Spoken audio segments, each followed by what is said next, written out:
जय हिंद दोस्तों। आज हम शुरू करने वाले हैं हिंदी का बैच और स्पेशल दरोगा के लिए। जिन बच्चों का सपना है इस बार दरोगा बनने का, तो निश्चिंत रहिएगा, आपका इस बार होने वाला है सपना पूरा। तो हम पढ़ने वाले हैं आज हिंदी, और ये बहुत महत्वपूर्ण टॉपिक है और ये आपका सिलेक्शन का आधार भी बनता है, क्योंकि ये आसान भी है और सीमित सीमित इसके टॉपिक होते हैं और इससे बाहर आता नहीं है, जो आप हमारी क्लास में पढ़ने वाले हैं। तो यहाँ पे आपके हिंदी में 40 क्वेश्चन पूछे जाएंगे। 40 में 40 की गारंटी रहेगी अगर आपने अच्छे से मेहनत की है। ठीक है दोस्तों। और यहाँ पे हम इसको किस तरह से पढ़ने वाले हैं, इसको 3 टाइप में हम पढ़ने वाले हैं। सबसे पहले हम पढ़ेंगे व्याकरण का भाग, ठीक है दोस्तों, जिसमें हमारे संज्ञा, सर्वनाम, विशेषण, क्रिया विशेषण, अव्यय, वाच्य, लिंग, वचन, कारक, काल, इस टॉपिक को हम पढ़ने वाले हैं। उसके बाद जो हमारा वोकैब का हिस्सा होता है, अक्सर बच्चे उसको पढ़ना छोड़ देता है क्योंकि बोर हो जाता है, उसमें केवल याद करने वाली चीजें होती है। तो यहाँ पे आपको हम याद करने का तरीका भी बताएंगे और कैसे याद रख पाना है वो भी कराएंगे, साथ ही आपको प्रैक्टिस भी कराएंगे। उसके बाद दोस्तों बात करें यहाँ पे साहित्य, हिंदी साहित्य से लगभग हर बार 5 से 6 क्वेश्चन पूछे जा रहे हैं आपके यूपीएसआई में, तो वो भी आपको यहीं पे कराएंगे अच्छे से, ताकि आपको 40 में से 40 क्वेश्चन मिल जाए। तो शुरू करते हैं दोस्तों आज की पहली क्लास। हिंदी व्याकरण से शुरू करेंगे, जीरो से बिल्कुल ही। तो सबसे पहले हम बात करें दोस्तों, व्याकरण क्या होता है। व्याकरण 3 शब्दों से मिलकर बना होता है, वी प्लस आ प्लस करण, ठीक है। और जो इसके पहले जो लगे हुए हैं, इसको बोला जाता है दोस्तों उपसर्ग। उपसर्ग क्या होता है? वे शब्दांश जो किसी भी शब्द के पूर्व में लगकर उस शब्द का अर्थ बदल देते हैं, उसे उपसर्ग कहा जाता है। यह भी एक टॉपिक है, इसे हम आगे पढ़ेंगे अपनी क्लास में। दोस्तों व्याकरण की परिभाषा है, व्याकरण एक ऐसा शास्त्र या विद्या है जिसमें भाषा का शुद्ध रूप बोला तथा लिखा जाता है। तो यहाँ पे बात हो चुकी है व्याकरण की दोस्तों, और यहाँ पे किस तरह से उच्चारण होने वाला है। देखिए क्या कहा, भाषा का शुद्ध रूप बोला जाएगा। अगर हम कभी भी कोई चीजें लिखना चाहें तो सबसे पहले उसका उच्चारण होता है, उस तभी उसको हम लिख पाएंगे शुद्ध एकदम। जैसे हमने एक शब्द लिखा है यहाँ पे आशीर्वाद, दोस्तों क्या लिखा है? आशीर्वाद लिखा है। तो यहाँ पे जब हम इसका उच्चारण करेंगे, इससे हमें पहचान हो जाएगी क्या यह शब्द बिल्कुल सही है या गलत है या अशुद्धि है। उसके बाद दोस्तों एक और हम शब्द लिखने वाले हैं, फिर से आशीर्वाद, ठीक है। और हमें केवल उच्चारण ही करना है। उच्चारण करने के बाद ही हमें पता चल पाएगा कौन सा शब्द इसमें सही है, ठीक है दोस्तों। तो यहां पर हमने 4 शब्द लिखे हैं और हमने इसमें देखा कि कौन सा शब्द सही होने वाला है दोस्तों, ठीक है। तो यहाँ पे 4 शब्द हैं, बताओ सब इसमें कौन सा सही है? हाँ हाँ बिल्कुल, नंबर 4 इसमें बिल्कुल सही है, क्योंकि अगर हम अन्य शब्दों का उच्चारण करें वो कहीं ना कहीं गलत है। किस कारण है? आरसीवाद, क्योंकि रा का उच्चारण यहाँ पे पहले हुआ है, इस कारण ये गलत है। और यहाँ पर भी रे का उच्चारण पहले हुआ है, लेकिन यहाँ पर रे का उच्चारण बाद में हुआ है। दूसरी बात, यहाँ पर मात्रा के कारण भी गलत है, ठीक है। क्योंकि आशीर्वाद जो लिखा जाता है, सा के ऊपर बड़ी ई यानी कि दीर्घ की मात्रा का प्रयोग किया जाता है, और वा के ऊपर उधर रैफ यानी कि आधे रे का प्रयोग किया जाता है, तो तब यहाँ पे जाके ये बिल्कुल शुद्ध होता है दोस्तों। चलिए कुछ ऐसे शब्द हैं जिनको हम देखने वाले हैं, कौन से शब्द सही है और कौन से गलत है दोस्तों, ठीक है। तो ये आपको सही करके भी बताना है, या सही है तो आपको लिख देना है कि यहाँ पर ये शब्द तो बिल्कुल सही है, ठीक है दोस्तों। चलिए तो हम लिखते हैं यहां पर उज्जवल लिखा है हमने, यहां पर सन्यासी लिखा है दोस्तों, बीमारी लिखा है दोस्तों। ये शब्द आपको ध्यान रखना है, कौन से शब्द सही है या कौन से गलत है दोस्तों, ठीक है। और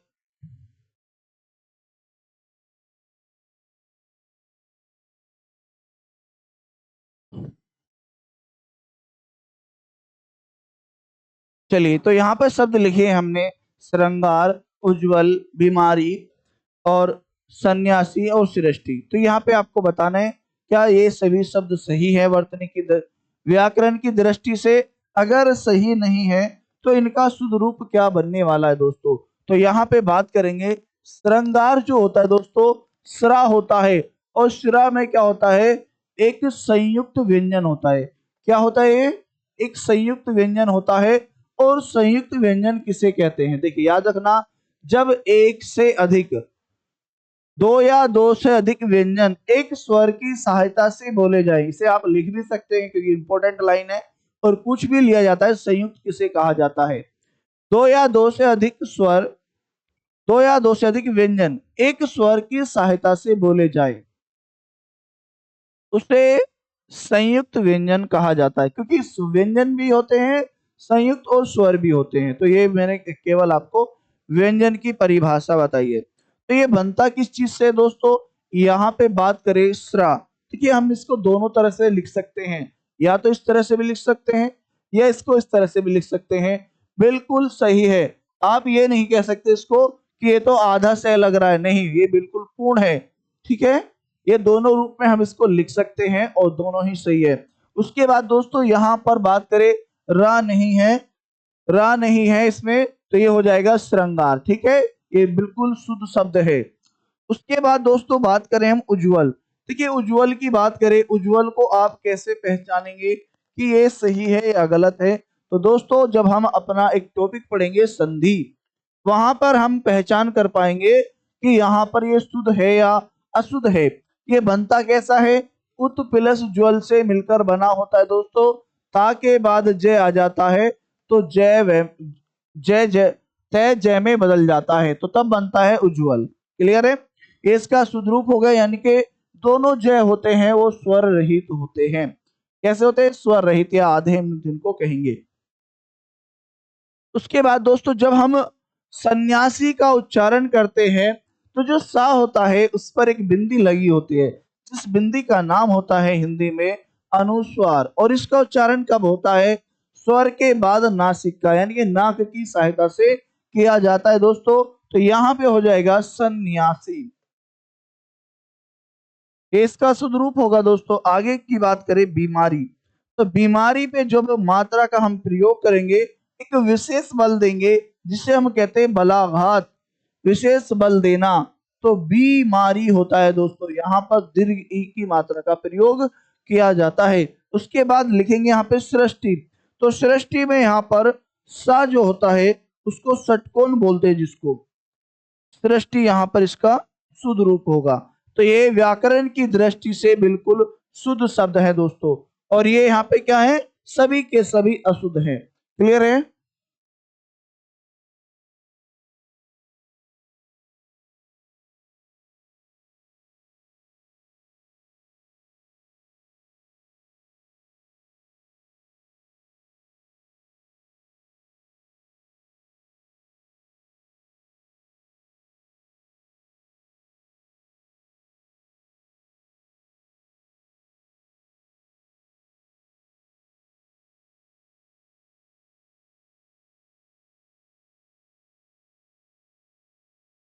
यहां तक सभी को समझ में आ चुका है, कोई क्वेरी है किसी की। क्योंकि हम जब इसके बारे में पढ़ेंगे, एक वर्तनी टॉपिक है वहां पे पढ़ेंगे। ठीक है, ये केवल मैंने आपको व्याकरण के बारे में बताया। व्याकरण क्या होता है, जैसा उच्चारण करेंगे वैसे ही उसको लिखना पड़ेगा, और तभी वो हमारा शब्द सही होगा। क्लियर है, चलिए आगे चलते हैं। अब बात करें व्याकरण को कितने भागों में बांटा गया है। तो दोस्तों व्याकरण को तीन भागों में बांटा गया है।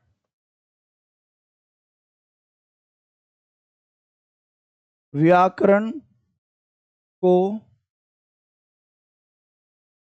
तीन भागों में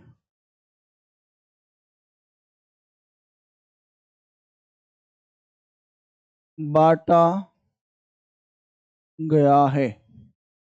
ठीक है, कौन कौन से हैं, सबसे पहले नंबर एक वर्ण विचार,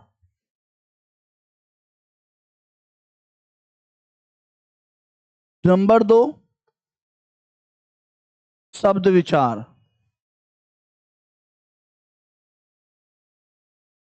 और नंबर 3 है दोस्तों वाक्य विचार।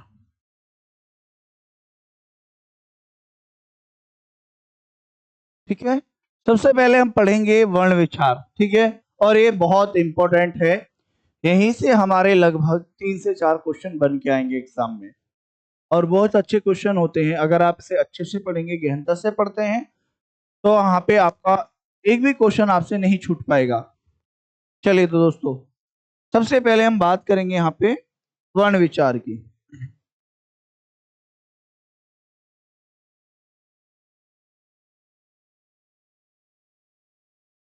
वर्ण विचार, ठीक है दोस्तों। देखिए, वर्ण विचार की परिभाषा क्या होती है। परिभाषा, क्योंकि अगर हमें किसी के बारे में कुछ जानना है, सबसे पहले हमें उसकी परिभाषा आनी चाहिए, उसके बारे में हमें ज्ञान होना चाहिए कि वो क्या है, क्या नियम कह रहा है, किस तरह से हम उसको पहचानने वाले हैं। ठीक है, तो लिखेंगे इसके बारे में, वर्ण विचार के बारे में। व्याकरण के उस भाग को कहते हैं, क्या कहते हैं? व्याकरण के उस भाग को कहते हैं, व्याकरण के उस भाग को कहते हैं, कहते हैं जिसमें वर्णों का आकार, जिसमें वर्णों का आकार, उच्चारण, आकृति,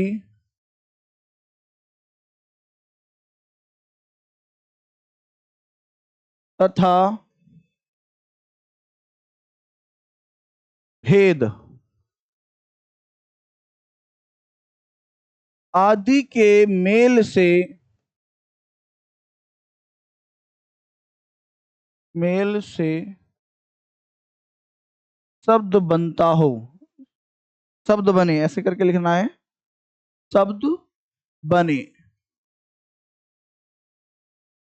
उसे हम क्या कहेंगे दोस्तों? उसे कहा जाता है व्याकरण। ठीक है, यानी कि वर्ण विचार, वर्ण के बारे में ये क्या विचार क्या है, किसने? व्याकरण ने, कि उसका आकार कैसा हो, उसकी आकृति कैसी हो, किसका भेद हो, मुख के भाग, किस भाग से उसका उच्चारण होने वाला है। दोस्तों, सबसे पहले हम बात करेंगे यहाँ पर, देखिए यहाँ पे हमने एक वर्ण लिखा है और एक स्वर है, ये अस्वर है। अब इसके बारे में देखिए, सबसे पहले हम बात करेंगे कि इसका आकार कैसा है। ठीक है, आकार आपके सामने है, किस तरह से ये लिखा जा रहा है। आकार आकृति एक ही बात होती है, वो 2 बार लिखा गया है। ठीक है, आकार कैसा है, वो दिखने में कैसा है। उसके बाद बात करेंगे इसका उच्चारण हम मुख के किस भाग से करने वाले हैं, उच्चारण। ठीक है दोस्तों, उसके बाद अगर हम बात करें, ये भेद में किसके अंतर्गत आएगा? ये हर्ष स्वर है, क्या है? हर्ष स्वर। जो आप यहाँ पे देख रहे हैं ना, यहाँ पर र होता है लगा हुआ, याद रखना, जब भी हम इस शब्द का उच्चारण करने वाले हैं, ये इस तरह से लिखा होता है। अगर आपसे पूछा जाए, बताइए इस शब्द में कितने वर्ण आधे हैं, तो ये आप बताना है, आप सभी को बताइए, हर्ष स्वर में कितने वर्ण आधे हैं और कौन कौन से वर्ण आधे हैं?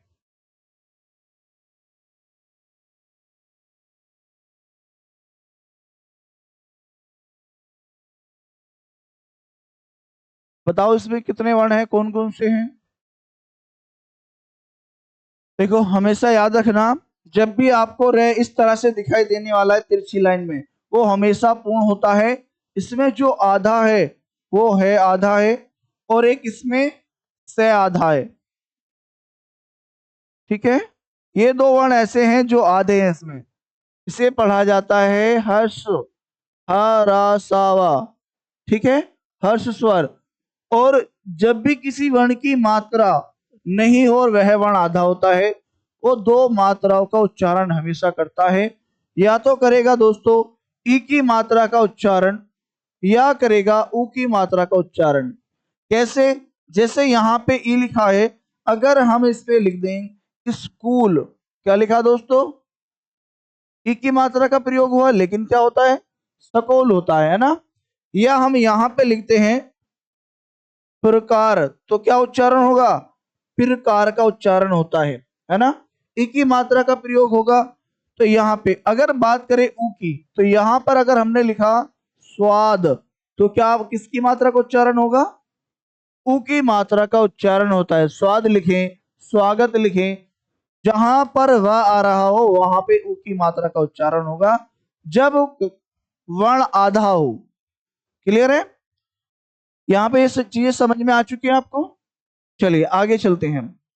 अब लिखना है आपको वर्ण क्या है। देखिए, वर्ण विचार हमने पढ़ लिया वर्ण के बारे में। अब पता करना है कि हमें वर्ण क्या है दोस्तों। ठीक है?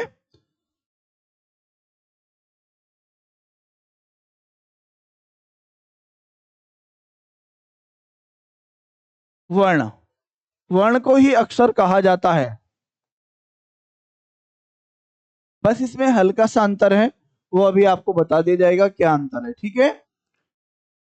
अब लिखेंगे वर्ण की परिभाषा। हिंदी भाषा में, हिंदी भाषा में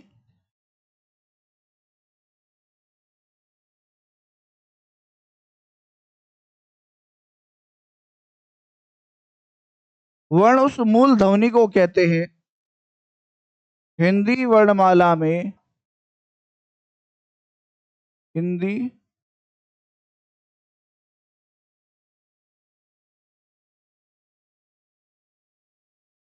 माला में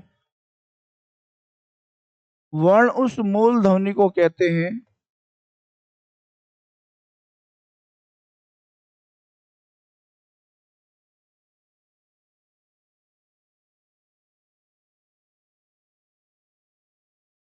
हिंदी में वर्ण उस मूल ध्वनि को कहते हैं जिसके खंड न हो सके, उस मूल ध्वनि को कहते हैं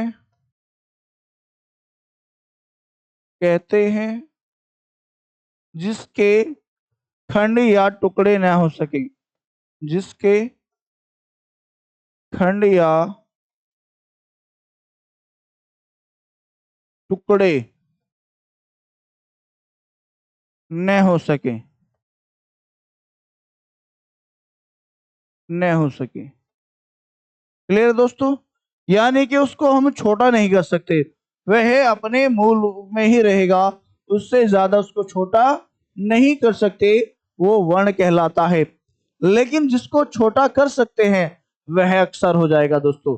यहाँ पे मैं आपको दोनों के बारे में बताने वाला हूं दोस्तों। देखिए, सबसे पहले जैसे कि बात की जाए वर्ण कैसा है। ठीक है?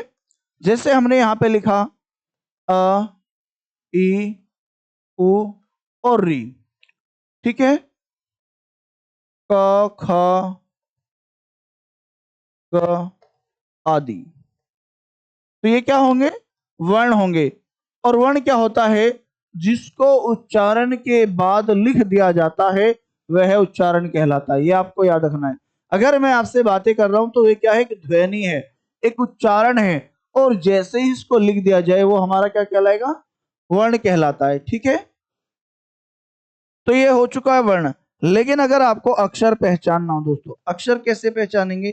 जैसे यहाँ पे लिखा है मोहन, और आपसे पूछा जाए कि मोहन में कितने अक्षर हैं, तो मोह अलग होगा दोस्तों। क्या होगा? 3 अक्षर बनेंगे, मो, ह और ना। ठीक है? अगर इसकी वर्ण की बात करें तो वर्ण इसमें ज्यादा होंगे। माँ के साथ ओ की मात्रा 2 हो चुके हैं, हा के साथ ए शामिल है 2 हो चुके हैं, ना के साथ ए शामिल है 2 हो चुके हैं। तो इनमें वर्णों की संख्या 6 हो जाएगी और अक्षर की संख्या 3 होती है। ये आपको याद रखना है, इसको बोलेंगे हम अक्षर। केवल यही अंतर है इसमें। ठीक है? लेकिन इसको इक्वालेंटी माना गया है, समकक्ष माना गया है वर्ण या अक्षर को। क्लियर है दोस्तों? चलिए आगे चलते हैं। यहां तक सभी को समझ में आ चुका है?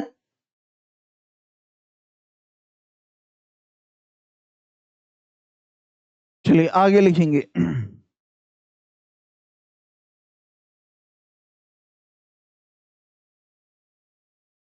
अब आपको इसकी परिभाषा लिखनी है। परिभाषा तो लिख लिया आपने, कुछ पॉइंट है उन्हें लिखना है आपको। भाषा की सबसे छोटी लिखित इकाई।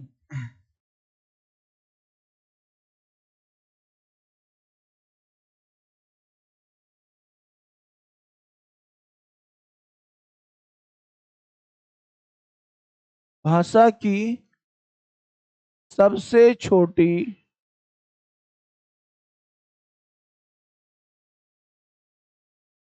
लिखित, या इसको हम बोलेंगे रचना वाले, लिखित या रचना, ठीक है, इकाई। तो याद रखना है दोस्तों, उसे बोलते हैं हम वर्ण। क्या बोलते हैं? वर्ण बोलते हैं।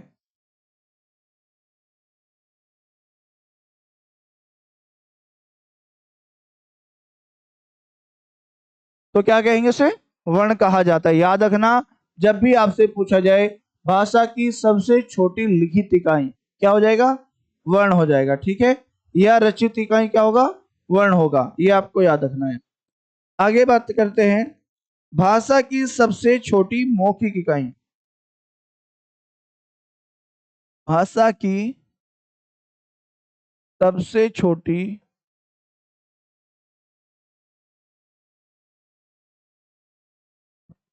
मौखिक इकाई।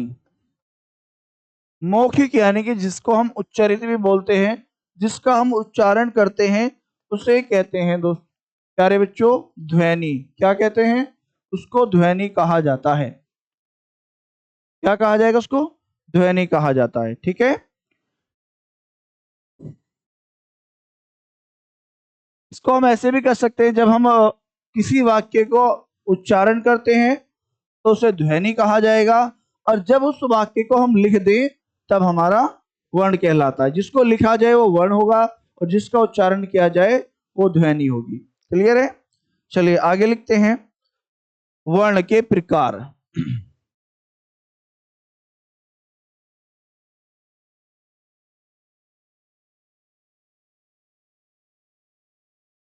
वर्ण के प्रकार। अब देखो, इसको प्रकार बोला जाएगा, लेकिन हम क्या बोले? प्रकार बोल रहे, क्योंकि यहां पर आधा क्या है? बताओ जल्दी, याद है किसी के? पास में आधा है, फिर से याद रखना। केवल रह जो होता है, कौन सा आधा होता है? जो सिरोरेखा पर होता है, उसको भी मैं आपको बताने वाला हूं, ठीक है। वर्ण के प्रकार दोस्तों, वर्ण दो प्रकार के होते हैं। वर्ण दो प्रकार के होते हैं। ये होते हैं।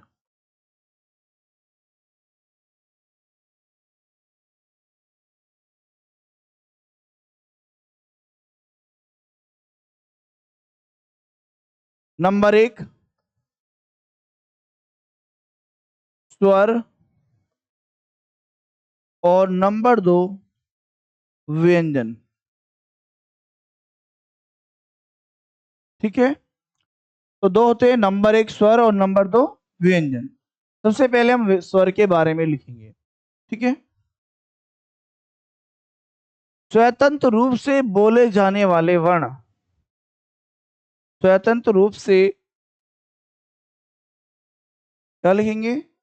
स्वतंत्र रूप से बोले जाने वाले वर्ण। स्वतंत्र रूप से बोले जाने वाले वर्ण।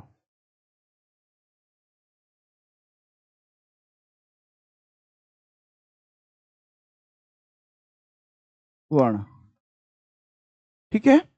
ये आपको याद रखना है। कौन से वर्ण ऐसे हैं जो आजाद हैं, जिन्हें स्वतंत्र रूप से उच्चारण किया जा सकता है? वो केवल और केवल स्वर हैं, ये आपको याद रखना है, ठीक है। उसके बाद व्यंजन। व्यंजन क्या है?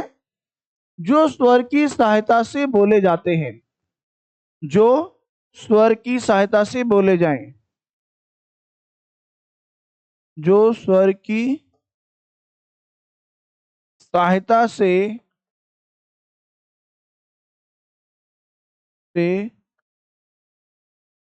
बोले जाते हैं, जो स्वर की सहायता से बोले जाते हैं, उसे क्या कहा जाएगा दोस्तों? उसे कहा जाता है व्यंजन। ठीक है। अब देखो इसमें अंतर क्या है, अंतर साथ के साथ समझ के चलेंगे। यहां पर देखिए, अगर हम यहां पर आ का उच्चारण कर रहे हैं या ई का उच्चारण कर रहे हैं या उ का उच्चारण कर रहे हैं, तो यहां इनका उच्चारण करते समय इसमें क्या होगा, आपके मुख के किसी भी भाग में वायु स्पर्श होके नहीं निकलेगी, ना ही रुकेगी। ठीक है। उसे हम कहते हैं स्वर। और जब आप व्यंजन का उच्चारण करेंगे तो मुख के किसी ना किसी भाग में वायु स्पर्श करके निकलती है या रुक कर निकलती है, उसे हम कहते हैं व्यंजन। ठीक है। तो सबसे पहले हम स्वर के बारे में ही पढ़ेंगे और लिखेंगे परिभाषा, स्वर की परिभाषा। ठीक है।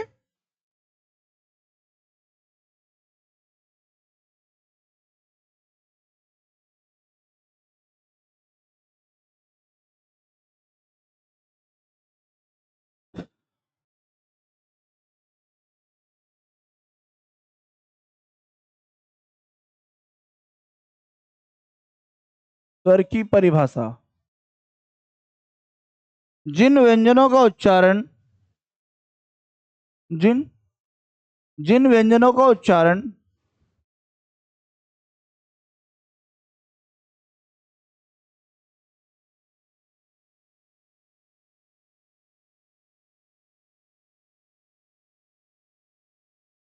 जिन वर्णों का उच्चारण करते समय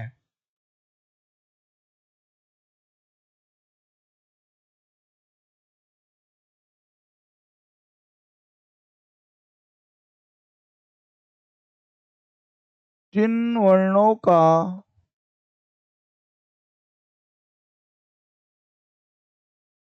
उच्चारण करते समय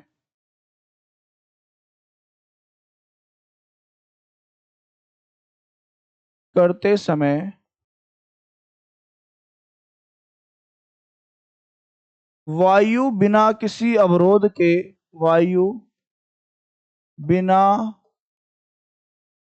किसी अवरोध या रुकावट के किसी अवरोध या रुकावट के मुख से बाहर मुख से बाहर निकलती है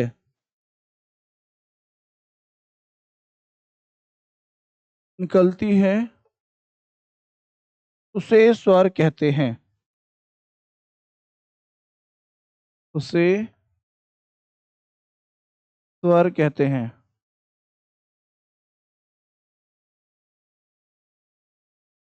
ठीक है दोस्तों। जैसे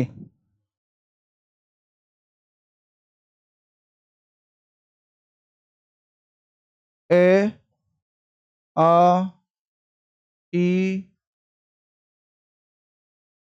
ई आदि।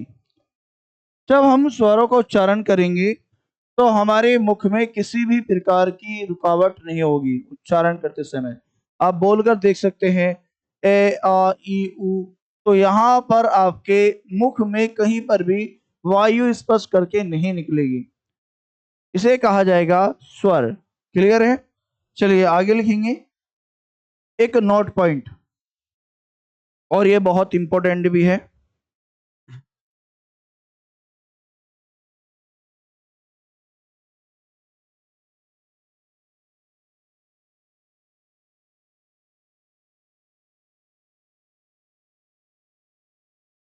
स्वर का प्रयोग,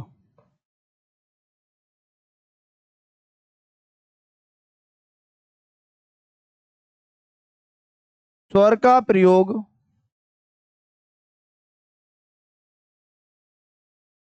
का प्रयोग अपने तथा मातृक चिन्ह के रूप में किया जाता है। अपने तथा मातृक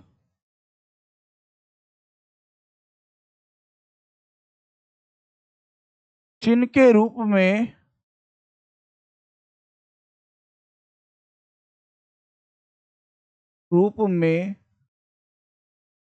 किया जाता है।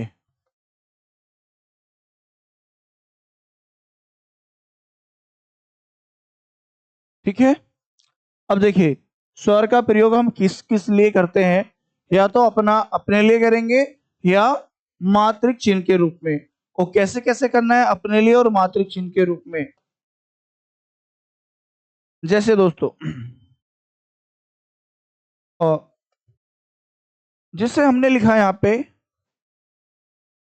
आओ, तो इनका प्रयोग किस में क्या है, अपने लिए किया गया है ना, अपने लिए। लेकिन अगर हम यहां पे लिख दें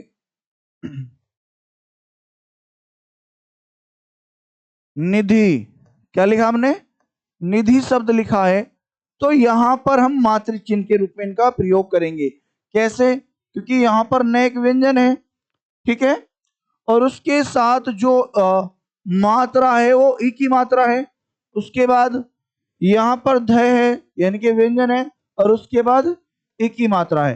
तो जो ये मात्राएं हैं, इनका प्रयोग, ये जो स्वर है इनका प्रयोग हमने यहाँ मात्रिक चिन्ह के रूप में किया है।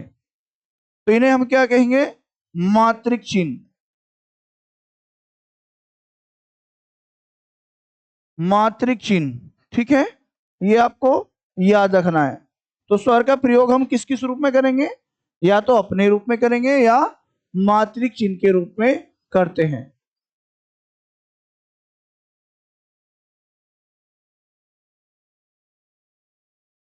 देखो, ये स्वर ही रहेंगे, इनमें कोई बदलाव नहीं होगा, ना इनकी कोई मात्रा लगेगी। तो ये अपने मूल रूप में रहकर भी अपना अर्थ स्पष्ट करेंगे। आओ, तो यहाँ पे इनकी कोई मात्रा नहीं है, मात्रा तो नहीं प्रयोग की गई है, इनका अपना मूल रूप प्रयोग किया गया है। ठीक है, जैसे हम लिखेंगे आंगन, तो यहाँ पे जो आ है, इसकी कोई मात्रा का प्रयोग नहीं हुआ, इसने अपने आप को ही लिखा है केवल, है ना, ये इसका मूल रूप है। और उसके बाद अगर हम यहाँ पे बात करें, इसमें क्या शामिल है, क्योंकि आ की कोई मात्रा नहीं होती, ठीक है, वो हम अभी आगे पढ़ेंगे। क्योंकि ए की कोई मात्रा नहीं होती, ये क्या होता है, केवल एक सहायक होता है।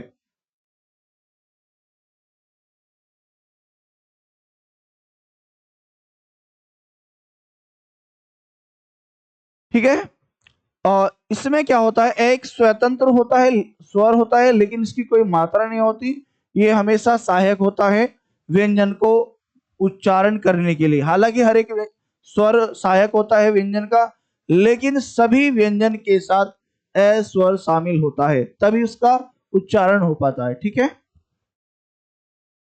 तो इनकी ये बातें समझ में आ चुकी हैं। स्वर का प्रयोग हम कैसे करने वाले हैं, अपने तथा मात्रिक चिन्ह के रूप में। क्लियर है, चलिए अब आगे चलते हैं हम।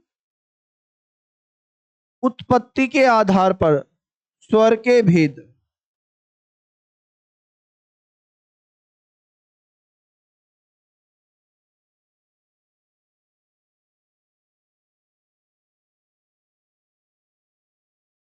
आधार पर स्वर के भेद।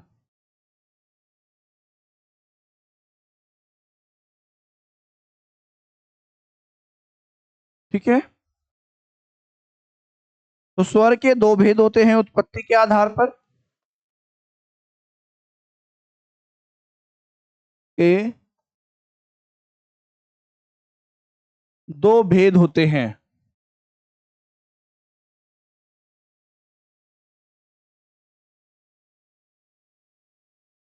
नंबर एक,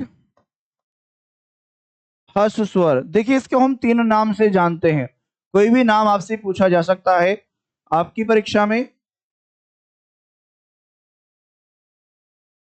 नंबर एक, हर्ष स्वर। इसको हम बोलते हैं मूल स्वर और इसी का नाम है लघु स्वर। ठीक है दोस्तों, तो इसके 3 नाम हैं। ऐसा मत समझना कि अगर मैं 4 संख्या लिखवा दूं सबके अलग अलग नाम है, नहीं, इन चारों को हम इन तीनों नाम से पुकार सकते हैं। ठीक है, कहीं भी किसी रूप में आपको अगर 3 नाम पूछे जा रहे हैं तो ये तीनों उन्हीं के नाम होंगे। ठीक है, जैसे, और इनकी संख्या भी पूछी जाए तो संख्या होती है दोस्तों 4। ए, ई, उ और री।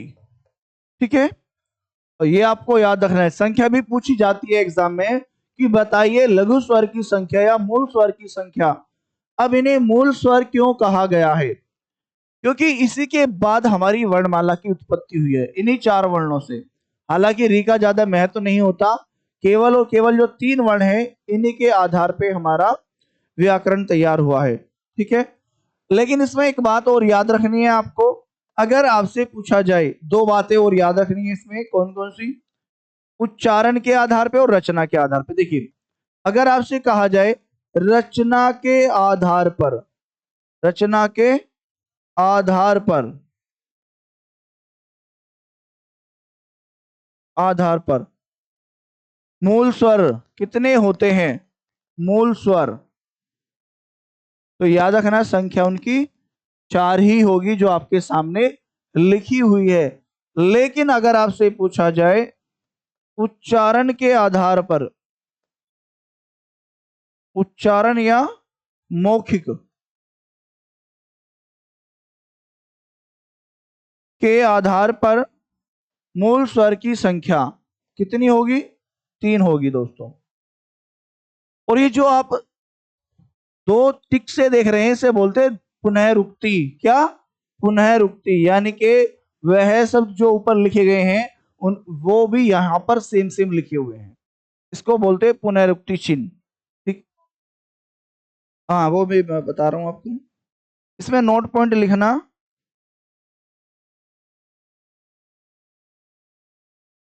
नोट पॉइंट लिखो जल्दी से। हिंदी में री स्वर को लिखित रूप में, हिंदी में री ये वाला लिखना है,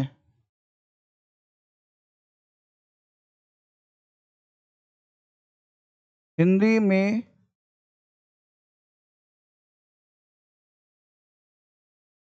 री को लिखित रूप में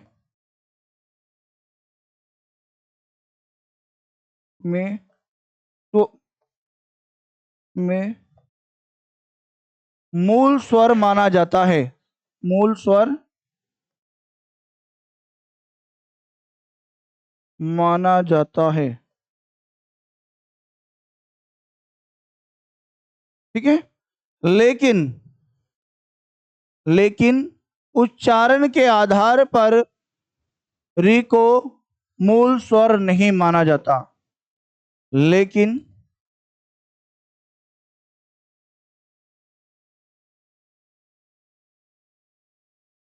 उच्चारण के आधार पर, लेकिन उच्चारण के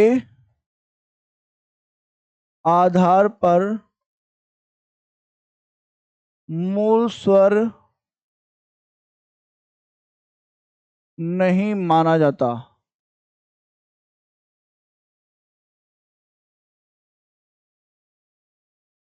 ठीक है, अब देखो क्यों नहीं माना जाता।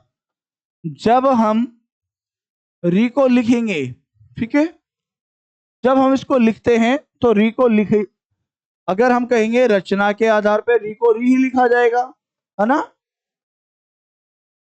लेकिन जब इसका हम उच्चारण करते हैं, जब हम इसका उच्चारण करते हैं तो इसका उच्चारण व्यंजन री के समान होता है। किसके? व्यंजन री के समान होता है। ठीक है, जब इसका उच्चारण हम करेंगे तो कैसा होगा? व्यंजन री के जैसे।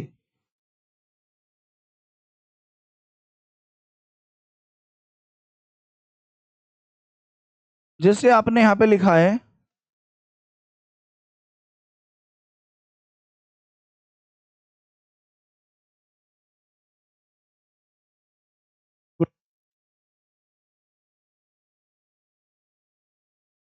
तो यहाँ पे जब आप इसका उच्चारण करके देखिए दोनों शब्दों का, कीजिए उच्चारण।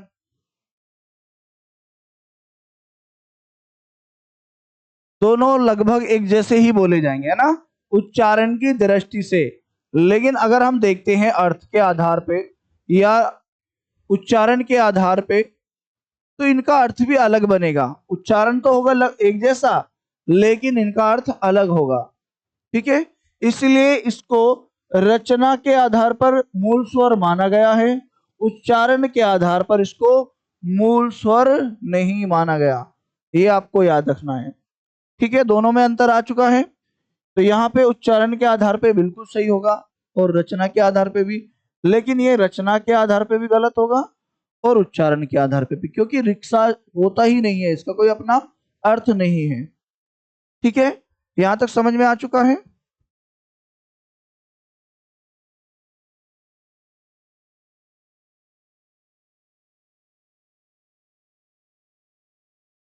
कोई सवाल है तो पूछो इतना।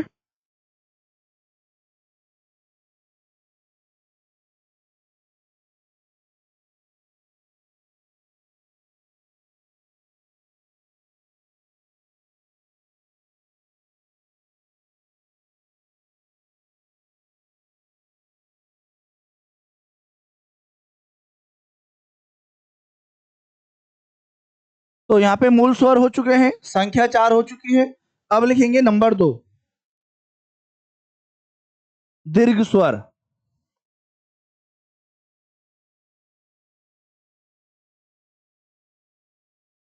दीर्घ स्वर इन्हें कहा गया है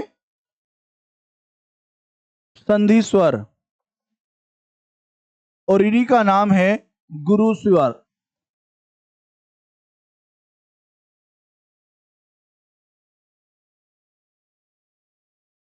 ठीक है, ये इनके 3 मुख्य नाम हैं जिनसे हम इन्हें पहचानेंगे। दीर्घ का अर्थ होता है बड़ा।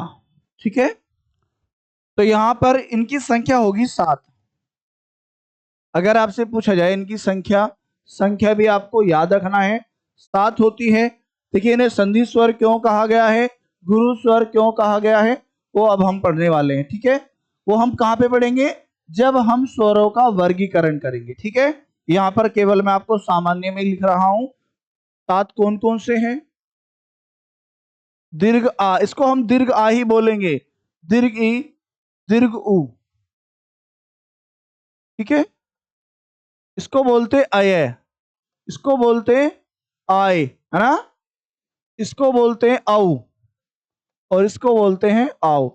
अब ये हमें पता कैसे चला कि इनको अय बोलते हैं, जब हम संधि पढ़ते हैं वहां पे नियम होता है एक के बाद अन्य स्वर आए तो उसको अया पढ़ा जाए, है ना।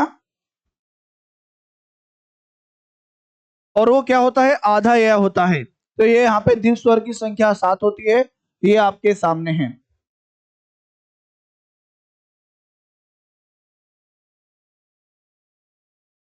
चलिए, अब लिखेंगे मूल स्वरों की संख्या। अभी तक तो हमने इसके उत्पत्ति के आधार पे पढ़ा है, अब पढ़ने वाले हम मूल स्वरों की संख्या कितनी होती है।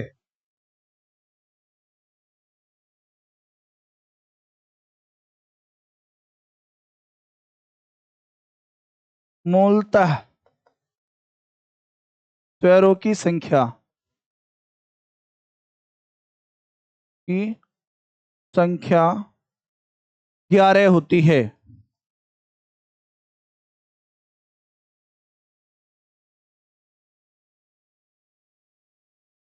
कौन कौन से होते हैं, तो यहाँ पे हम 11 की संख्या लिखने वाले हैं।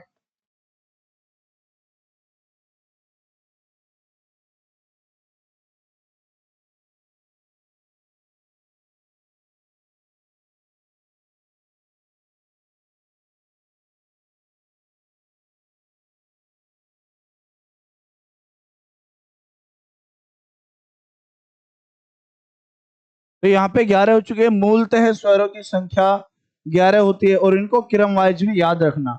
ठीक है, वर्णमाला यही कहता है वर्णों के व्यवस्थित क्रम को। अगर आप वर्णों को व्यवस्थित क्रम में लिखते हैं तब वो वर्णमाला कहलाएगा, वरना वर्ण समूह हो जाएगा। लिखो जल्दी। और साथ ही इसके नीचे आपको मात्रा भी लिखते रहना है, ठीक है, मात्राएं।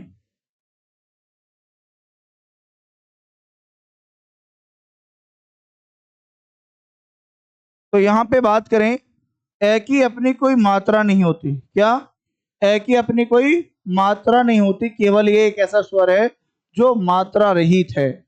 ठीक है, ये आपको याद रखना है। और यहाँ पे इस बार जरूर मैं आपको बता रहा हूँ, ये क्वेश्चन कैसे पूछे जाने वाला है यूपीएसआई में।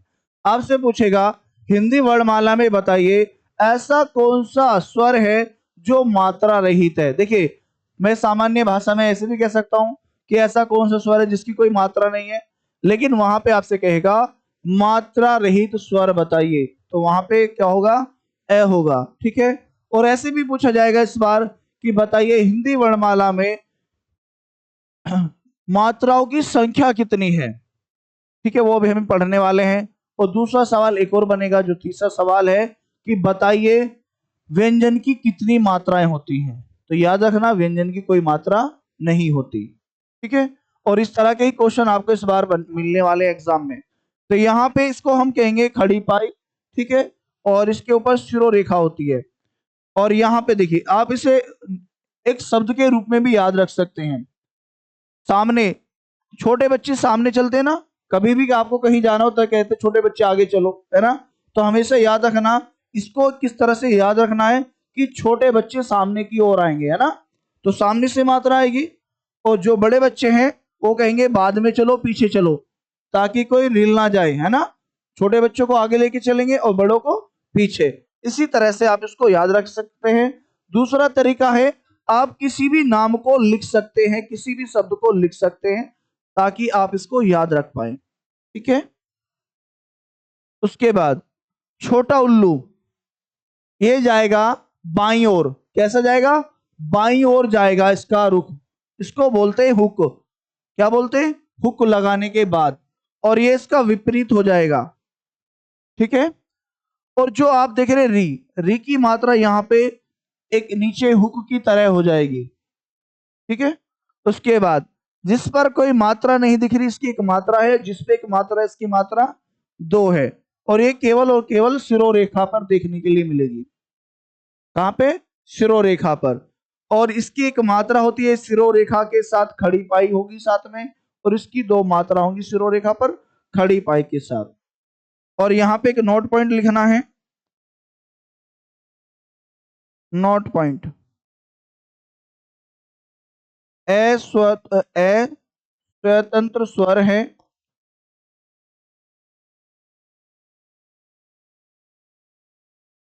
इसकी मात्रा नहीं होती, इसकी कोई मात्रा नहीं होती, इसकी कोई मात्रा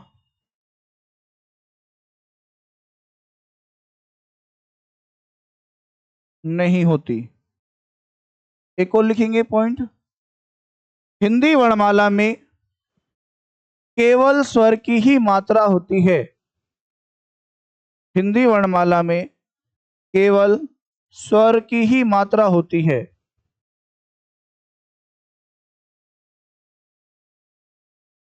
एक और पॉइंट लिखेंगे, हिंदी वर्णमाला में केवल 10 मात्राएं होती हैं। हिंदी वर्णमाला में केवल 10 मात्राएं होती हैं।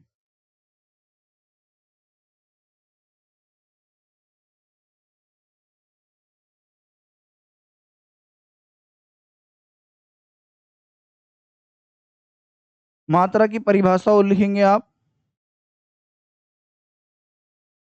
मात्रा की परिभाषा।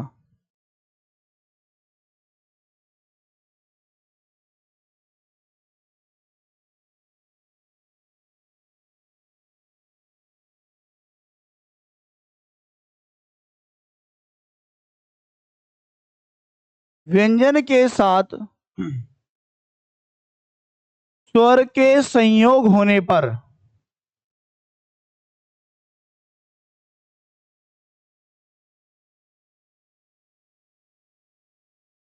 व्यंजन के साथ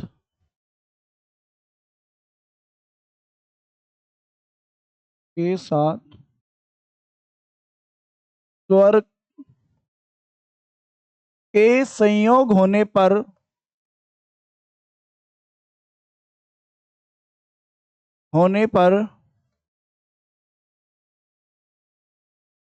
जो विकार उत्पन्न होता है, जो विकार उत्पन्न होता है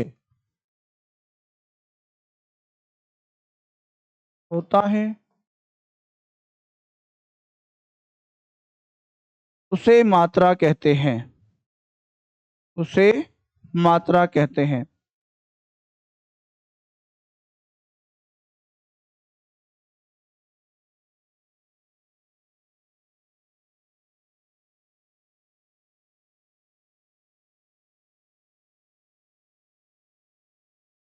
देखो अब बात करें हम रे के बारे में। अभी बात चल रही थी कि कौन सा रे आधा होता है, कौन सा रे पूर्ण होता है। ठीक है, रे के बारे में हम बात करेंगे यहाँ पे। ठीक है, तो रे अगर हम बात करें मूल रूप से कितने प्रकार के रे होते हैं? मूल रूप से 3 प्रकार के रे होते हैं।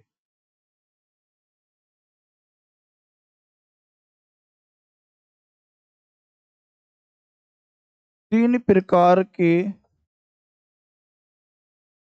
रे होते हैं।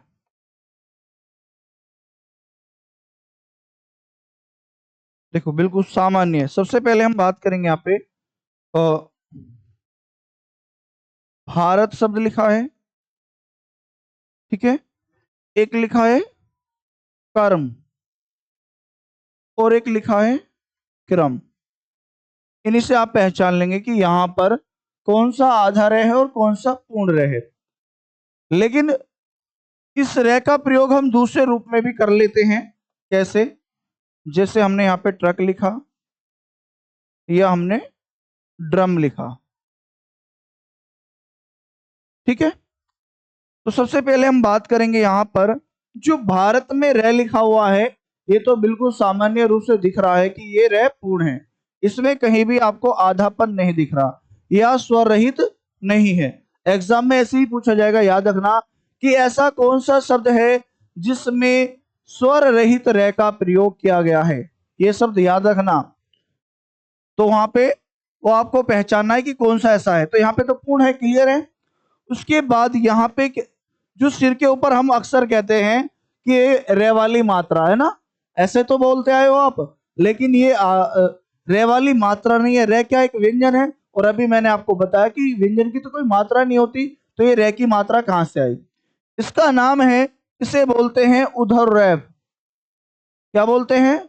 उधर रैफ, यानी कि ऊपर वाला रैफ जिसको हम बोलते हैं।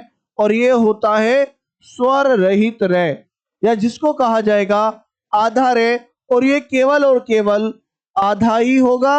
और याद रखना इसका उच्चारण कब होगा? जो बाद वाले वर्ण के ऊपर लगा होता है उससे पहले इसका उच्चारण होता है हमेशा। कहाँ होगा? कोई भी चीज है, या इसको हम ऐसे समझेंगे, अगर आपके पास 50 पैसे हैं और एक अगले व्यक्ति के पास 1 रुपया है या 100 रुपए है, तो आप चाहोगे कि ये पैसे मैं उसको दे दूं, है ना? हमेशा उसी व्यक्ति को देंगे। या जैसे कोई बुद्धिमान लड़का है और हमारे अंदर कम बुद्धि है, तो हम हमेशा चाहेंगे उसके पास बैठे, है ना? तो ऐसे ही इसमें क्या होता है, कोई आधा वर्ण होता है, आधा वर्ण होगा हमेशा बाद वाले के साथ जुड़ेगा। ये आपको याद रखना है। जैसे जैसे हमने लिखा है यहाँ पे निश्चय, तो ये जो स है वो किसके साथ जुड़ा हुआ है? अगर हम इसकी मात्रा का प्रयोग करेंगे, निश्चय लिखेंगे, तो ये भी इसी मात्रा के अंदर जाएगा। ऐसा नहीं कि मात्रा से पहले हम उसको लिख दें। या हमने यहाँ पे जन्म लिखा है दोस्तों, तो यहाँ पर मैं किसके साथ जुड़ा है? मैं के साथ जुड़ा है। या हमने यहाँ पे लिखा है किरम, तो आधा क्या किसके साथ जुड़ा है? रे के साथ जुड़ा है। इसमें एक नियम है, ये कहता है नियम, अगर कोई रे पूर्ण है और उससे पहले कोई आधा वर्ण आ जाता है, तो वह रे अपना रूप बदल लेता है। जैसे इसको हम यहां पे लिखेंगे, जैसे हमने यहां पे लिखा क्रम, तो ये क्या कहता है, अगर कोई वर्ण आधा है और उसके बाद रे पूर्ण आ रहा है, तो यह है रे, उसको पूर्ण करने के साथ अपना रूप बदल लेता है एक तिरछी लाइन की तरह। कैसा? एक तिरछी लाइन में बदल जाएगा और उस वर्ण को पूर्ण कर देगा। ठीक है, तो ये यहाँ पे क्या, कौन सा वर्ण आधा है? तो याद रखना इसमें हमेशा कै वर्ण आधा होगा। क्लियर है? उसके बाद हमने यहाँ पे लिखा था, क्या लिखा था बताना जरा, याद है किसी के? हाँ, ट्रक। तीनों हो चुके हैं ना रे कंप्लीट। चलिए इस रे को मैं फिर से बता देता हूँ आपको एक बार। देखिए इसमें क्या होता है, कोई वर्ण पूर्ण है और उसके बाद आधा रे आ जाए और उसके बाद भी कोई भी वर्ण हो, ठीक है, तो जो ये आधा रे होता है ये उसके सिर पे चला जाएगा, तो यहां पे कर्म बन जाएगा। अब बात की जाए यहां पे, हमने लिखा ट्रक, ठीक है, क्या लिखा? ट्रक लिखा है। क्या आप टै को आधा लिख सकते हैं? हाँ, नहीं लिख सकते ना। ऐसे वर्ण को क्या करते हैं, पूर्ण लिख देते हैं। क्या लिखते हैं? पूर्ण लिखने के बाद उसके नीचे हम क्या लगाते हैं, हलंत लगाते हैं। और उसने कहा कि रे तो यहाँ पे पूर्ण है, तो क्या करेगा ये रे, उसके साथ जुड़ेगा, है ना। तो इसको हम कैसे लिख देंगे, ठीक है, यहाँ पे ट्रक बन जाएगा, जो हलन था उसके साथ जुड़ जाएगा। उसी प्रकार से ड्रम लिखा जाएगा। ठीक है, अब आपको बताना है, मैं यहाँ पे कुछ शब्द लिख रहा हूं कि बताना है उनमें किस किस शब्द में आधे रह का प्रयोग किया गया है। ठीक है,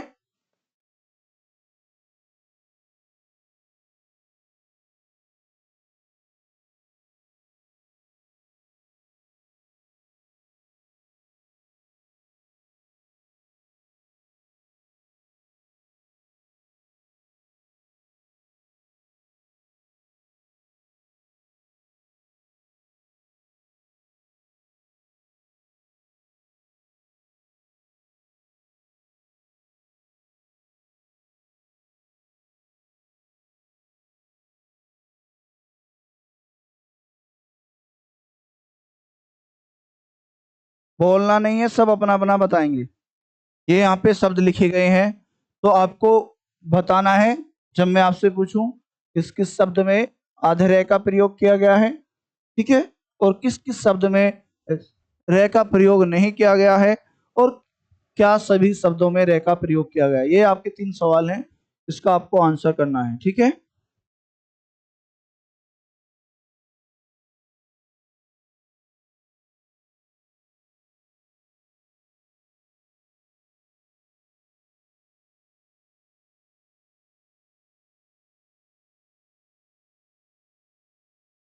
से यहाँ पे देखो, सबसे पहले हमने देखा कि जो सिर के ऊपर है, बिल्कुल अभी हमने पढ़ा कि ये आधार है, पक्का कंफर्म है ना।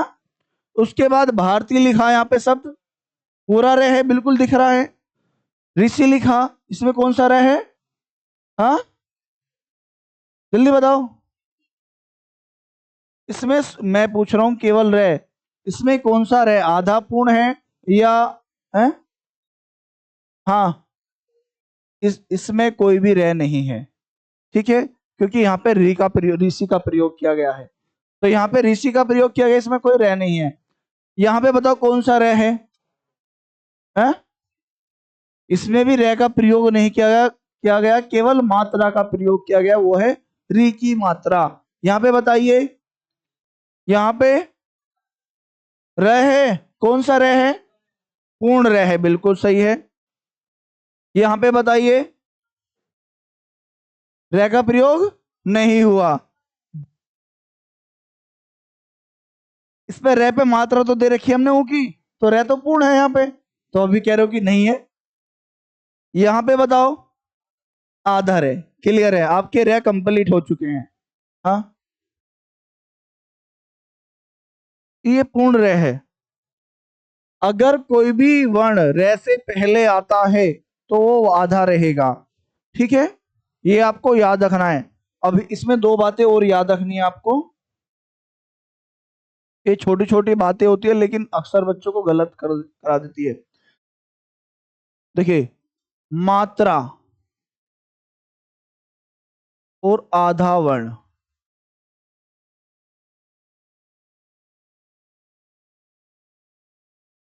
ठीक है। मात्रा हमेशा पहले वर्ण को जाएगी, याद रखना।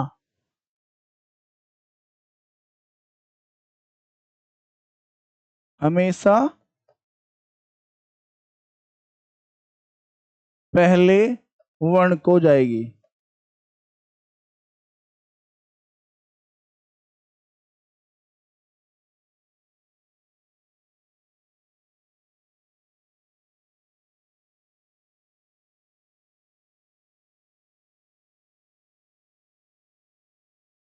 मुझे ये बताओ सभी कि इसमें मैंने यहाँ पे दो लिखे हैं, जाएगी जाएगी, कौन सा आएगा इसमें सही? ठीक है। आधा वर्ण हमेशा बाद वाले के साथ जोड़ा जाएगा। बाद वाले वर्ण के साथ साथ शामिल होगा।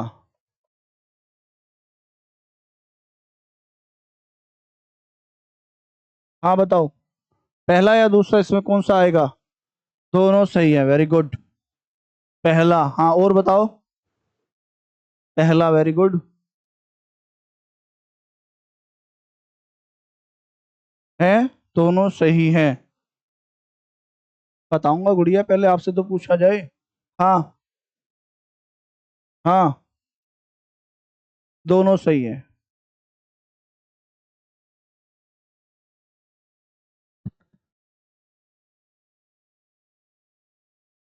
बताओ जल्दी।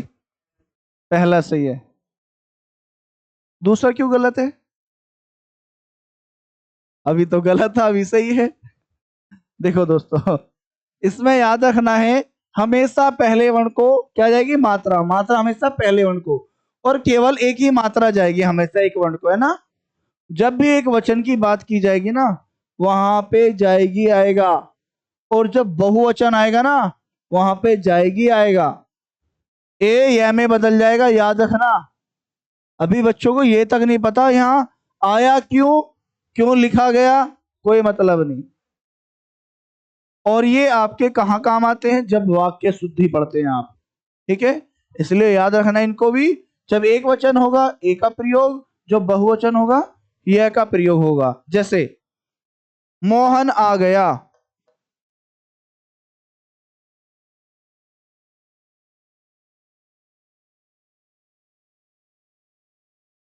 है ना। या मेहमान आए,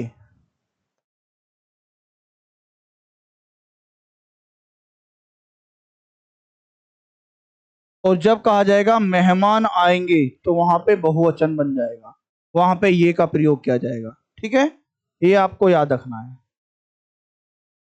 समझ में आया? चलिए, तो ये मात्रा याद रखना, मात्रा हमेशा पहले वर्ण को जाएगी, क्योंकि जब आप संधि पढ़ेंगे तो आपको कंफ्यूज नहीं होना चाहिए कि मात्रा कहाँ जाए। हमेशा अपने से पहले वाले वर्ण को जाएगी मात्रा, और जो आधा वर्ण होगा हमेशा बाद वाले के साथ जुड़ेगा। ठीक है, चलिए आगे लिखते हैं यहां पर।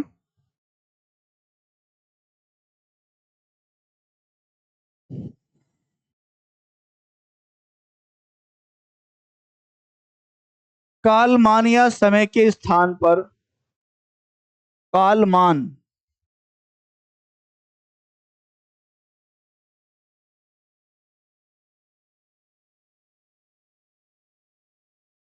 कालमान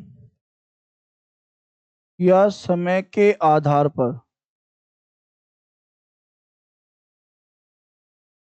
आधार पर स्वर के तीन भेद हैं।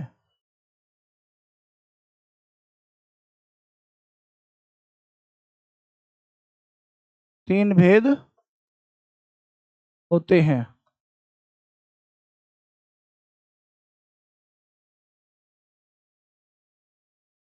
नंबर एक, मूल स्वर।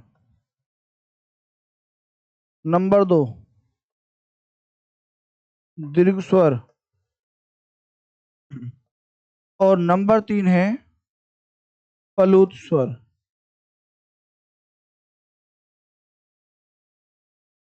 ठीक है।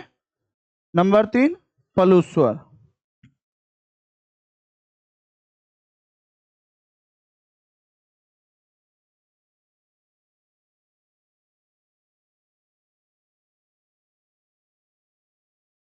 लिखना है नंबर 1 मूल स्वर में जिन स्वरों का उच्चारण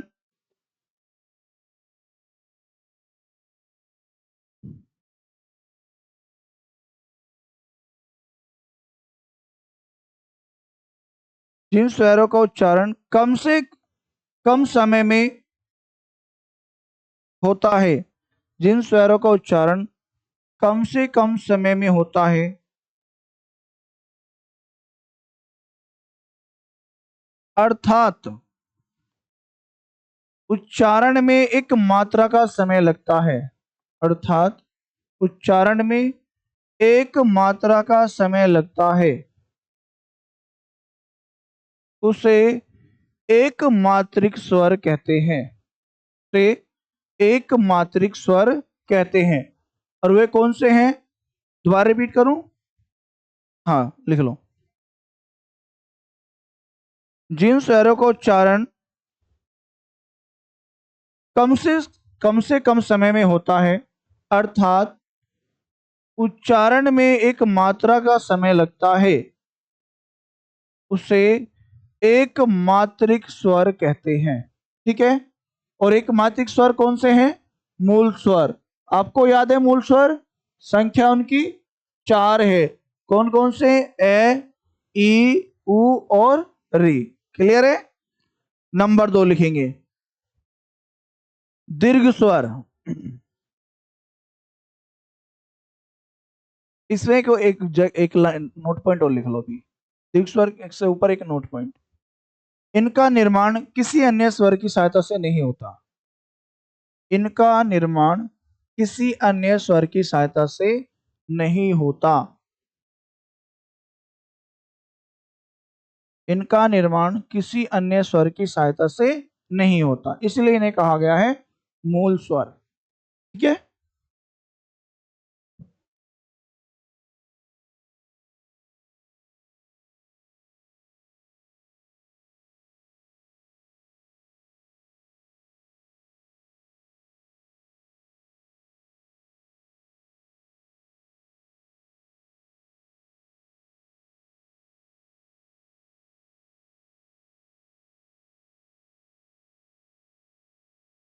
अच्छा लिखो दीर्घ स्वर।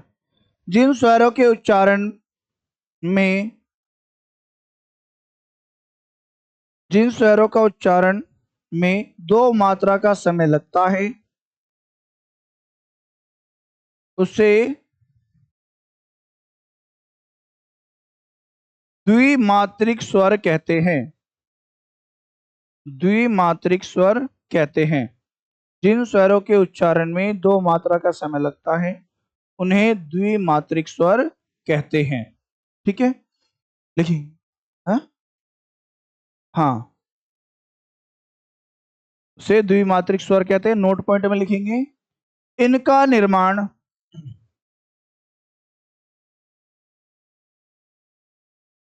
समान व अन्य जाति के वर्ण के साथ मिलकर किया जाता है, इनका निर्माण समान जाति व अन्य जाति के साथ मिलकर किया जाता है। ठीक है। या तो इनका क्या होगा, एक तो समान जाति के होंगे वो आपस में मिलकर अपने आप को बड़ा बनाएंगे, या अलग अलग जाति के मिलकर एक अन्य वर्ण का निर्माण करते हैं, उसे कहेंगे हम द्विमात्रिक स्वर, जिनके उच्चारण में 2 मात्रा का समय लगे। कौन से यहाँ पे? उनकी संख्या कितनी है? 7।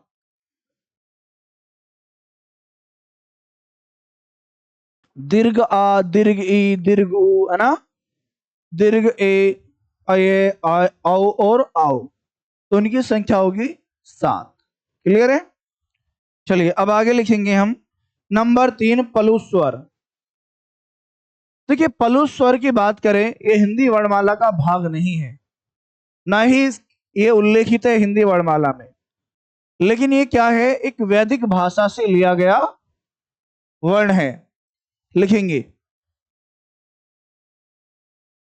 पलुस्वर। हिंदी वर्णमाला में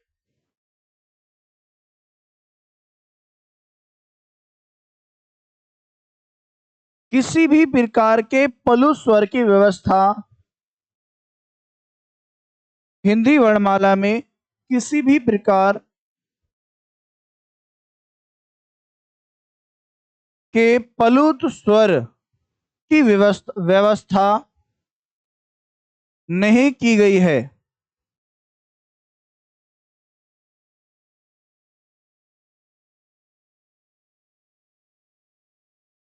ठीक है,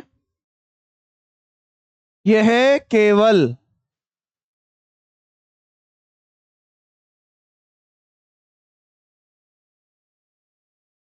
संस्कृत, ब्रैकेट में लिखना, वैदिक भाषा, यह है केवल संस्कृत वैदिक भाषा से लिया गया है।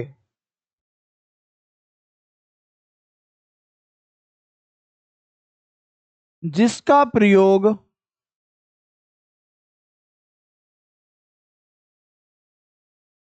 त्रिमात्रिक, जिसका प्रयोग त्रिमात्रिक के रूप में किया जाता है।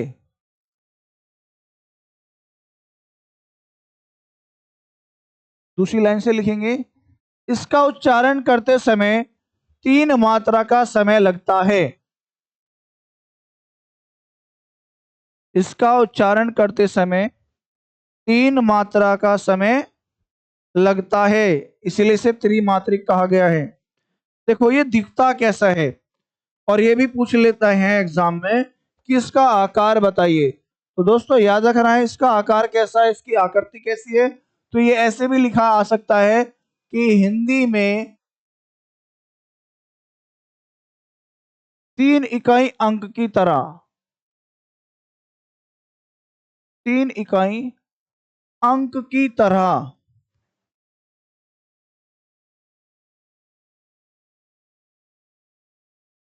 तरह होता है।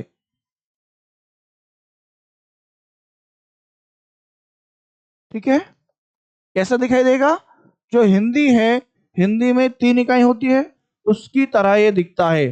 ठीक है, और कहीं कहीं इसको हम अवग्रह के रूप में भी प्रयोग करते हैं। हाँ ठीक है, चल, हाँ एग्जाम्पल लिखेंगे।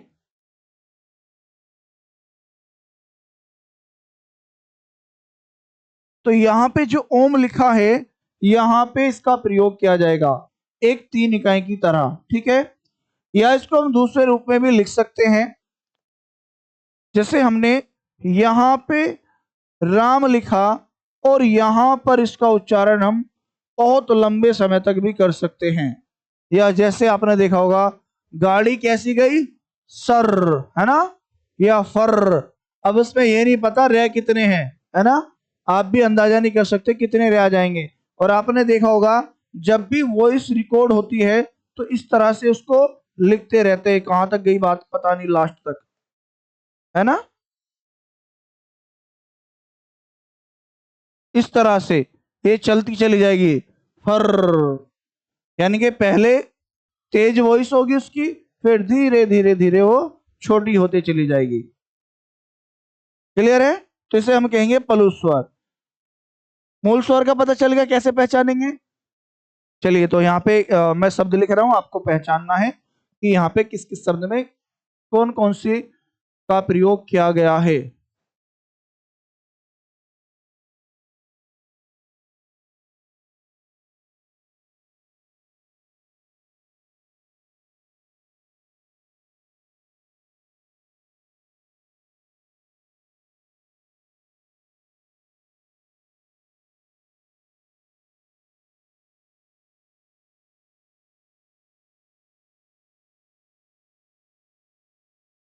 तो बताओ, चमन जो लिखा है इसमें कितनी मात्राओं का प्रयोग किया गया है, इसे क्या कहेंगे हम,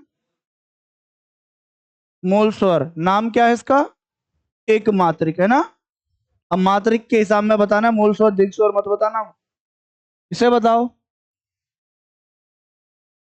द्विमात्रिक, वेरी गुड। एक मात्रिक, त्रिमात्रिक। कैसे पहचाना आपने कि ये द्विमात्रिक है?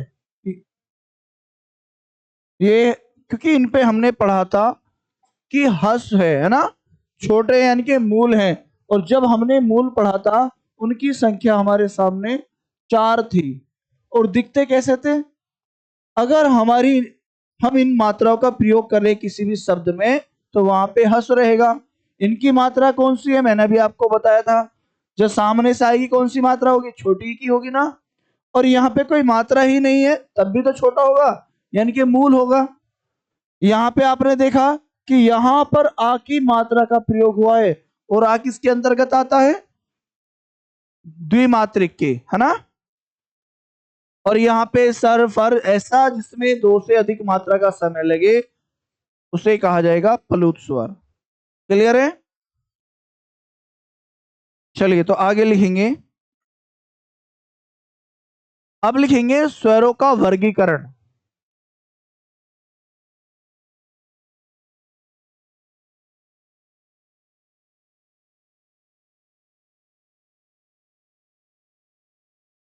स्वरों का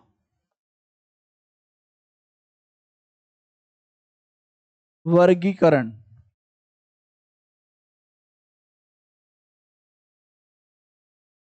ठीक है, लेकिन इसमें हम एक चीजें भूल चुके हैं, उसे हम अभी लिखने वाले हैं।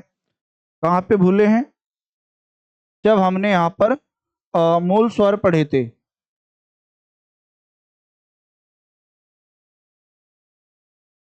ठीक है, यहीं पे इसको हम ऐड करने वाले हैं। यहाँ पे होता है 2 वर्ण और होते हैं आयोगवाह। ठीक है, हाँ, आयोगवाह। कहीं भी लिख लो, कोई मुश्किल नहीं है, वो मैं यहाँ पे लिखवा रहा हूं केवल। इनकी संख्या 2 होती है, ये भी आपको याद रखना है। इनका नाम है आयोगवाह। बाकी इनके बारे में हम आगे पढ़ेंगे। ठीक है, कहीं पर भी ऐड कर लो, लास्ट में कर लो। चलिए, तो यहाँ पे बात करेंगे स्वरों का वर्गीकरण। तो स्वरों का वर्गीकरण 3 प्रकार से किया जाता है। का वर्गीकरण 3 प्रकार से किया जाता है।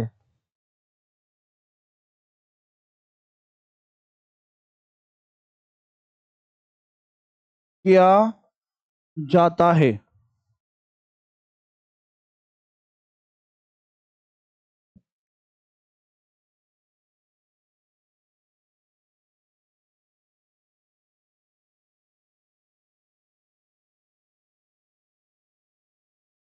देखो, यहां पे हम बात करेंगे सबसे पहले कि स्वरों का वर्गीकरण।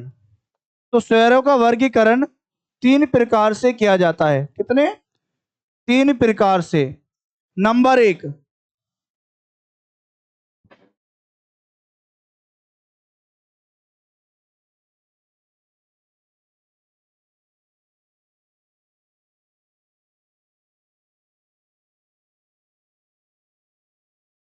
देखो, नंबर 1 मूल स्वर।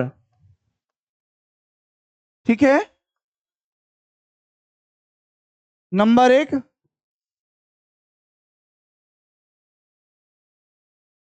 मूल स्वर। नंबर 2 है दीर्घ स्वर। नंबर 2 दीर्घ स्वर। और दीर्घ स्वर को अगर आपसे पूछा जाए तो याद रखना, दीर्घ स्वर को भी 2 भागों में बांटा गया है। कितने भागों में? 2 भागों में। नंबर 1 मूल दीर्घ स्वर, और नंबर 2 होता है संयुक्त स्वर।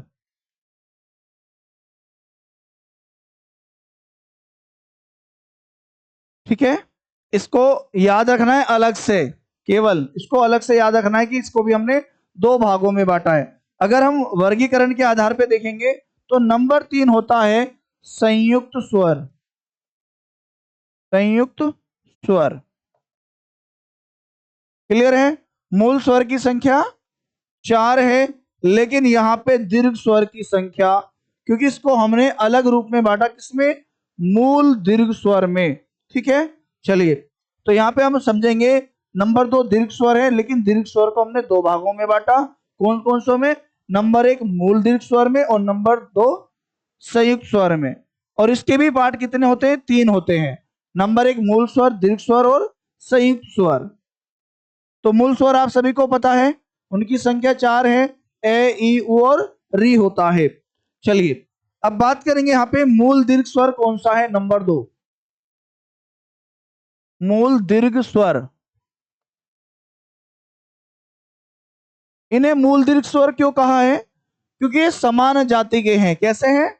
समान जाति के हैं, अपने आप को मिलाकर अपने आप को बड़ा बनाया है। यहां पर आप इसको लिख सकते हैं, इसका दूसरा नाम होता है सेवण। क्या होता है? मूल दीर्घ स्वर कहेंगे इसको, इसका नाम होता है सेवण। सेवण यानी कि समान जाति का, इसको हम सजातीय भी बोलते हैं।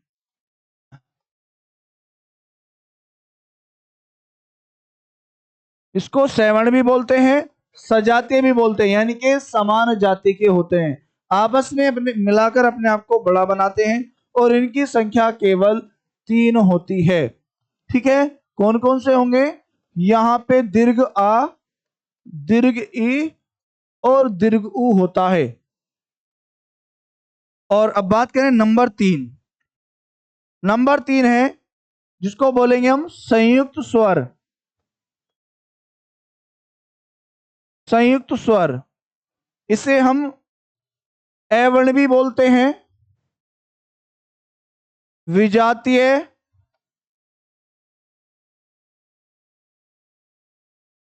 और इसे मिश्रित भी बोलते हैं। कैसा बोलते हैं? मिश्रित स्वर।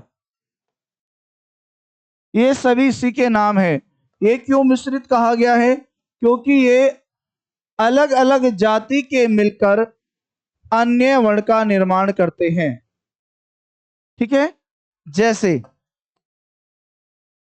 यहां पे बनेंगे, इनकी संख्या 4 होती है, ए ए। चलिए, यहां पे मैं आपको बता दूं क्यों होते हैं। ठीक है, देखिए यहां पर होंगे, ए के साथ जब ई शामिल होगी तो यहां पे ए का निर्माण होगा। ठीक है, और जब ए के साथ ए को जोड़ा जाएगा तो यहां पर आय का निर्माण होगा। ठीक है, उसी प्रकार से जब हम ए के साथ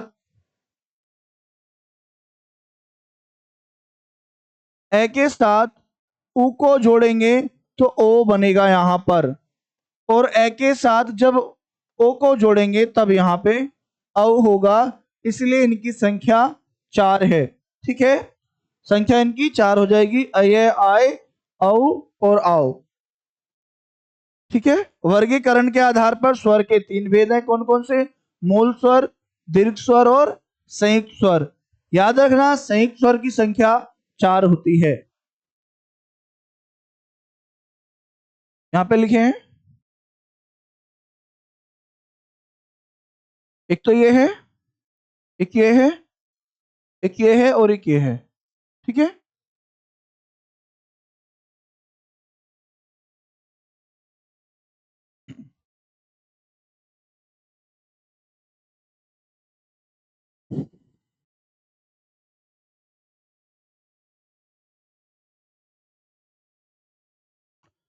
अब लिखेंगे हम आगत स्वर।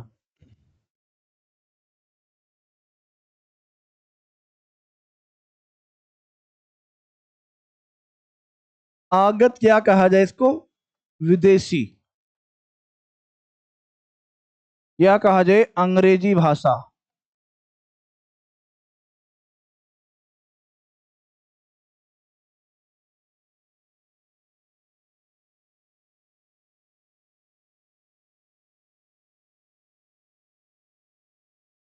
ठीक है, लिखेंगे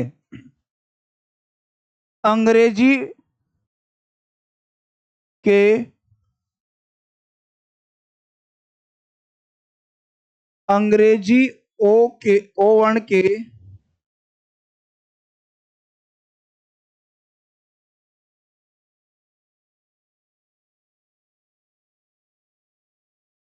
वो आपने देखा होगा कि परिवर्तन ओ अंग्रेजी ओ वर्ण से लिखना है, से परिवर्तन रूप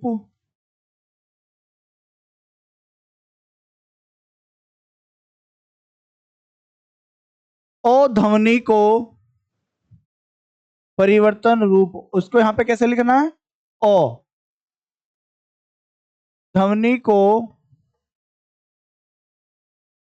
हिंदी वर्णमाला में, हिंदी वर्णमाला में शामिल किया गया है, शामिल किया गया है।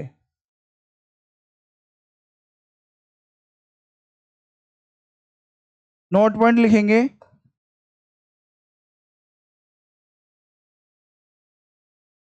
ओ स्वर का स्थान हिंदी वर्णमाला में, ओ स्वर का स्थान हिंदी वर्णमाला में, ओ स्वर का स्थान हिंदी वर्णमाला में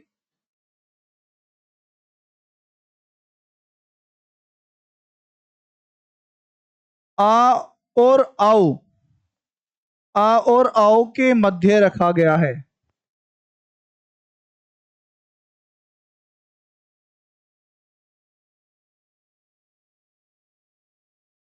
रखा गया है। ठीक है, याद रखना, आ के बाद कहीं भी आ सकता है और औ के बाद, औ से पहले कहीं भी लिखा जा सकता है। ठीक है, यानी कि आ के बाद इसको हम कहीं भी लिख सकते हैं और औ से पहले इसका स्थान होगा, यानी कि इन मध्य होगा। ठीक है, लिखेंगे, इस स्वर को दीर्घ स्वर की संज्ञा दी गई है, इस स्वर को दीर्घ स्वर की संज्ञा दी गई है।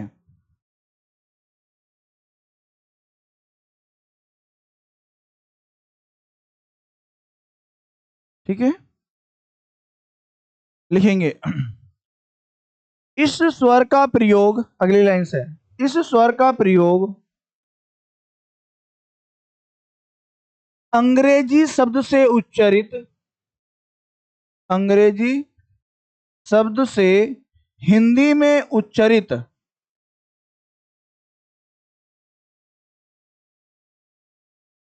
क्या बोला है,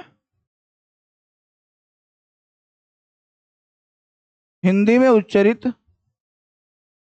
शब्दों के साथ, शब्दों में प्रयोग किया जाता है, ऐसे लिख दो, शब्दों में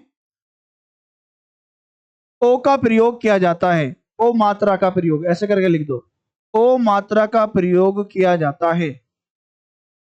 देखिए वो अंग्रेजी की शब्द है, कैसे, अंग्रेजी शब्द है लेकिन हमने उसे उच्चारण कैसे किया, हिंदी में, तो वहां पर हम इस मात्रा का प्रयोग करेंगे। जैसे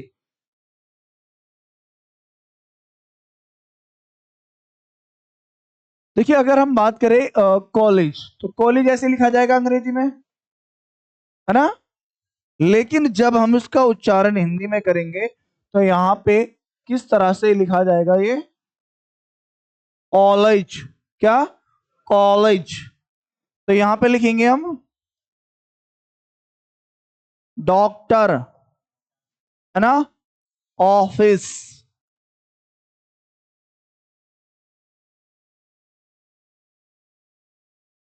ऑफिसर।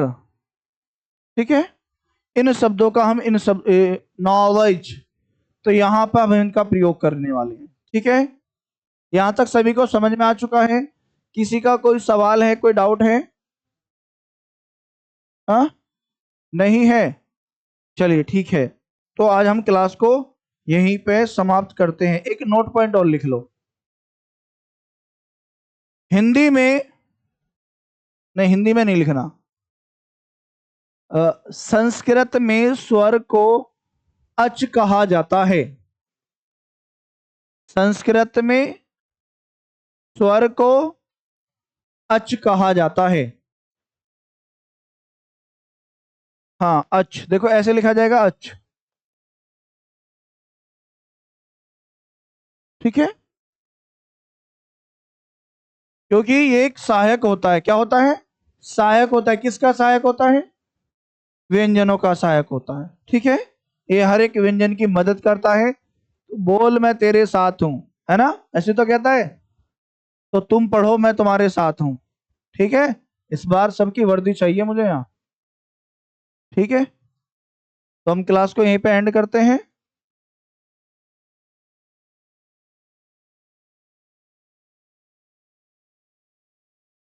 जय हिंद, जय भारत।